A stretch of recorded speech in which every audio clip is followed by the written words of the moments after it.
Well, so the first question to ask yourself, and this is one that was sparked the whole Age Like a Girl, is why do women live 42.5% of their life without a reproductive system, if they're lucky?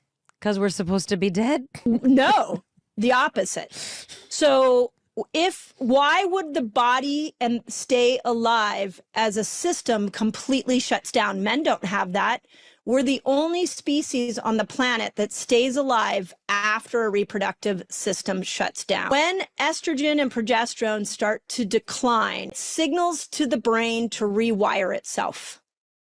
And the neurons in the brain that kept you stuck to people pleasing, to being everybody's hero, to fixing everybody's problem, to doing the Rosie the Riveter sort of I can do it all mentality, those neurons move away. They are sloughed off. This is Lisa Mosconi, the top female brain researcher in the world. This is her work.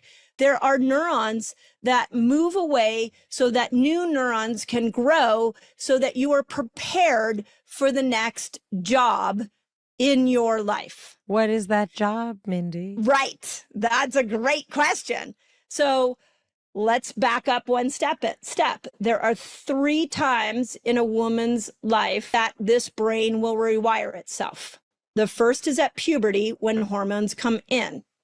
When hormones come in, you need to prepare to be independent, because if you get pregnant, you're going to have to care for a baby. So your neurons that kept you dependent upon mom and dad are sloughed away, and new neurons are formed for independence so you can lead yourself. Second time, postpartum, after a baby. When those hormones drop, what ends up happening is the neurons that told you where your keys were. They also told me where my hair was, but go ahead. Yeah, that told you where the to-do list that you kept in your brain. Those neurons get sloughed aside, and you need new neurons to be able to be more intuitive with your baby, because your baby doesn't talk. So you need to know how to read your baby's clues. Right. Think about that. Most animals, when they come out into the world, they aren't as reliant on their parent. They can go watch National Geographic Channel. Those babies pop out and they're independent, but human babies are not that way. So the mom's brain has to rewire itself so that it can read the clues of the baby. Third time, perimenopause.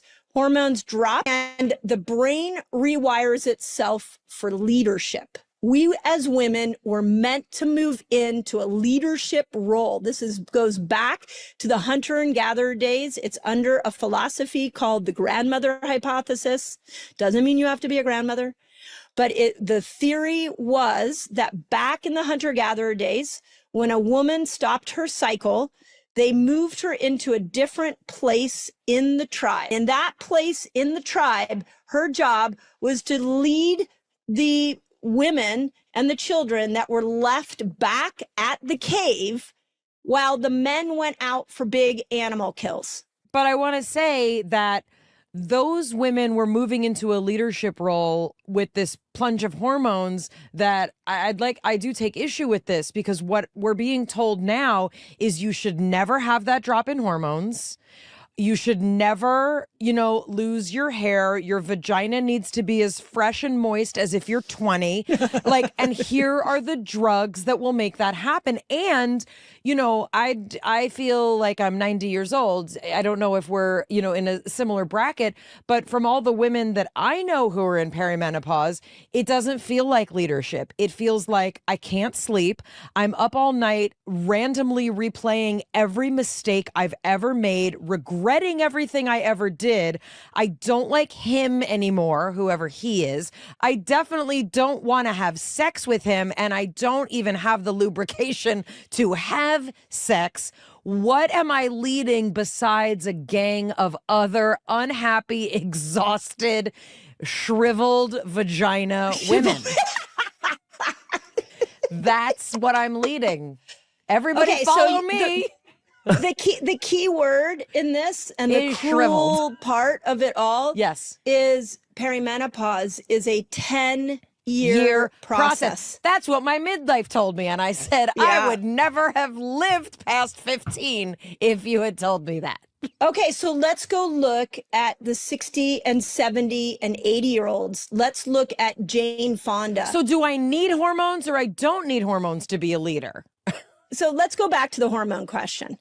It is a personal choice. It's a personal choice. Right, but you understand what I'm saying. There's something something about societies that does not exist now that allowed me to be on a throne of lilacs and lavender as everyone came to me for my wisdom.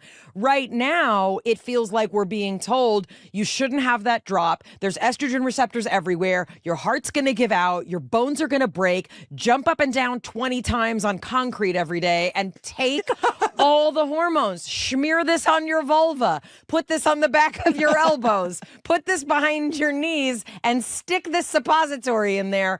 And now you're a leader. Exactly. Exactly. The level of shoulds that have now been placed upon women in perimenopause is egregious. And it's just like the food conversation. It's gotten so complicated. So let's make it simple. Yeah. When you go into your 40s, there's lifestyle changes that need to be made. And we talked about one of them here. And hopefully just look at that hemoglobin A1C, get your metabolic health in order. And then just tell me if that hemoglobin A1C gets down closer to 5 and you can start doing these low levels of fast, what happens to the brain fog? What happens to the insomnia? What happens to the hot flashes? What happens to all of that? My experience with hundreds of thousands of women is that one change dramatically changes those menopausal symptoms. Now, along with that, again, you're in a conversation with your doctor, and if your doctor recommends hormone replacement therapy, I think you should consider it. I think you should think if it is a good option for you. But hormone replacement therapy without lifestyle changes sets you up for failure over and over and over again. Wow. The two need to be in combination. And the problem with the menopausal conversation right now is we're putting all eyes on hormone replacement and we're not talking about lifestyle. They need to be done together. And then I don't know about you, but every woman I've talked to was like, well, I went on my estrogen patch and then it was too much. So I had to get it down. Then I started taking progesterone, but it was the wrong kind. I was taking the oral. So now I'm doing it vaginally. And now my motivation is gone. And so now they're sticking pellets in my butt so that I can up my testosterone. It is crazy making, and we don't have a one size fits all with hormone replacement, which is why you need a good doctor with a good relationship. I'm 56 years old. I am on hormone replacement therapy. I do blood work every 90 days with my OB, and we watch my numbers to see if that hormone replacement is working. We've been doing that for a year, and we just got it clicked. Now, not all the single mom in the South not going to be able to do that. So we've got to find a good balance between lifestyle and hormone replacement. We can't say one over the other. They have to go together. I worry a lot, and we've talked to, Dr. Haver. We've talked to all the, doctors about this. And I mean, I've had 2 really, really good solid OBs retire in the last 2 years because no one knows how to handle this system that is being also run by robots. These were not old doctors. These were not doctors past their prime. These were people who were like, I don't know how to help people, which is why I became an OB in the first place. Right. So for me, a lot of this is the system is broken. The system does not benefit people who don't easily have access to this kind of care. Yep. And even, I mean, I'm grateful to you for the work that you do, because at least we're trying to get it out there that there are lifestyle things, like the fact that there are like foods that you should know about. Like if you are a hormonal, like if you're having a hormonal shift, here are the foods that you need. Like no one ever told us that. No, I'm even thinking about, I mean, I'm a lactation person. Like no one, I don't even think that's the only thing that I was taught is what are the allergens that might cause your baby to have blood in their stool or be fussy, right? And these are very important things to know. I know the common allergens, but I just read an article today. There's like a 43% decrease in peanut allergies because people were so freaked out about peanuts that they stopped giving everybody peanuts and everyone was allergic. But I'm like thinking of these things in terms of food, like these are just not part of the conversations that we have at all. Thank you. Which is why you can tell I'm highly agitated about that. Because again, I'm going to go back to women. When women try something because an expert gets up and says, do this, and they fail at it, they don't think that it was the expert's fault. They don't think it's the doctor's fault. They think it's their fault because women have been conditioned to always turn on themselves. So the menopause conversation started with an altruistic lens, and Mary Claire was a big part of that. And she's an incredible advocate for women's health. But now the whole conversation has gone to HRT and nobody is talking lifestyle, which is why I'm like, this is why I sit and do 5 new videos for my YouTube and why I write books. It's like, and do podcasts like this. You don't get a free lifestyle pass because you do a drug of any kind. Ozempic's the same thing. You don't get a free lifestyle pass. The minute you are off that drug, you're going to gain the weight back. If you get off the HRT and you didn't fix your lifestyle, all those symptoms are going to come back. They have to be done together. And that is where we see the greatest benefit.